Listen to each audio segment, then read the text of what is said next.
a anonymous senior aide to the Clinton campaign told Politico's Glenn Thrush, "We kicked ass tonight." Okay, well, hey, I'll give you that one. You did. All right. But he also added, "I hope this convinces Bernie to tone it down. If not, fuck him." Tone it down. Oh, boy. Oh, okay. You want to have a conversation on tone? Let's have a discussion on tone. Let's do this. How about dismissing the tone, right? The tone of dismissing millions of people who actually believe in progressive values. Big, bold progressivism, right? Clinton cannot claim to be a big, bold progressive if she says, number one, progressive ideas like single payer will never happen. How about that we can't prevent Wall Street from causing another crash by breaking up the banks? How's that big and bold?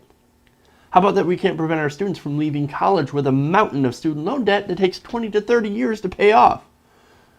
How about that we can't get a living wage? Instead, we'll fight for $12 an hour instead of $15 and a union. Her stances are not bold. Okay? Those stances, getting a living wage, being able to have tuition-free college, and regulating Wall Street to make sure they don't crash the economy, those are common sense stances. Those are common sense things that every other industrialized nation seems to have already done. So why can't we? Why can't we? Yeah, it's too hard. That's what this campaign's turned into. That's what their tone is. Well, progressive things are just too hard.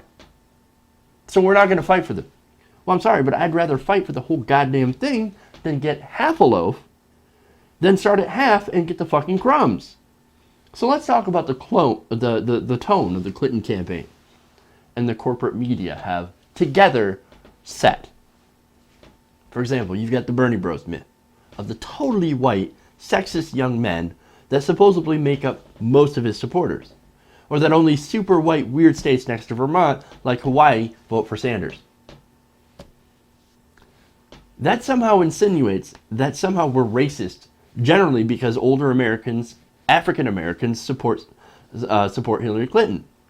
Probably, in my mind, because things were pretty good under Bill, and they know who Hillary Clinton is. And maybe some of them are far more pragmatic than, or at least think that they're far more pragmatic. Now, Bernie Sanders actually has the more pragmatic plans, but they don't talk about that. The media doesn't talk about that, of course, right? And that, look, when we point out legislation like the crime bill and her super predators comments, then we're considered, like, I don't know, talking down, Bernie splaining, and being generally racist. Right. Okay. Let's talk about tone. Now, the Clinton campaign has been smearing the fuck out of Bernie Sanders and his supporters, using outlets like the Daily Beast, Blue Nation Review, Daily Newsbin, New York Daily News, the Washington Post, Vox, and who knows what else they're using. I mean, maybe I should add Mashable. Remember, they did that first piece in the Bernie Bros. And in that piece, they had a quote, from a woman who didn't like Hillary and called her a shitbag, and a Tea Party guy that actually really didn't exist.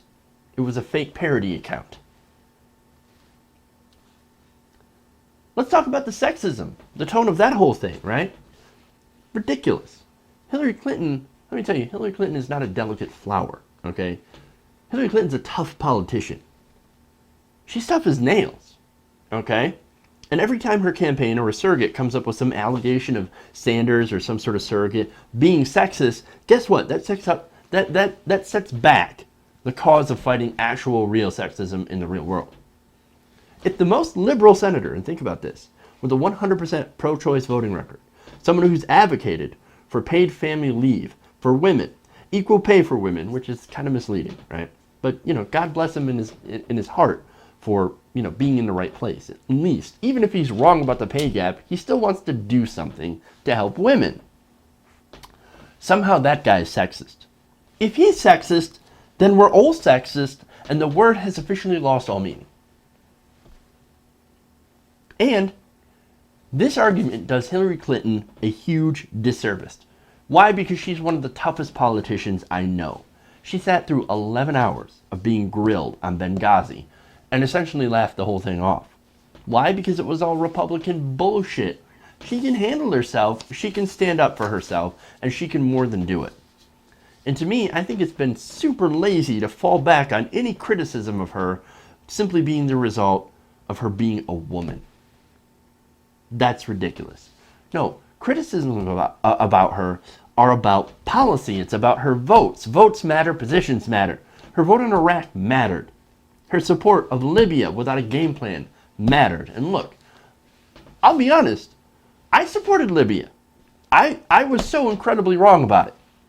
Okay, I didn't think that we were dumb enough to go in there and not have a plan for post-Gaddafi Libya, especially after we learned the same lesson, or should have learned the same lesson, in Iraq, where George W. Bush did the same thing.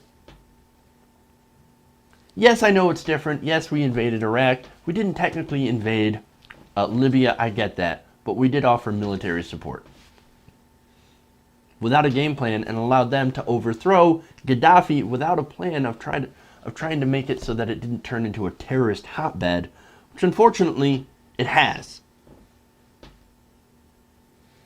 What about her support of the LGBT community that came in 2013? That matters. The fact that she had many issues as center-right, claiming to be a progressive, that matters. But talking about all of that, bringing up all those things, is somehow having a tone that we need to bring down. Bring down your tone. Bring down your tone. Look, the honest truth is that if she were a Republican, if she were running as a Republican, we would all be hitting her on these same issues. Every single one of them. But somehow, since she has a D by her name, she is untouchable in the name of party unity and have a fighting chance against Trump. And you know what? I don't buy that fucking argument. And anyone who uses it, I'll counter it with this.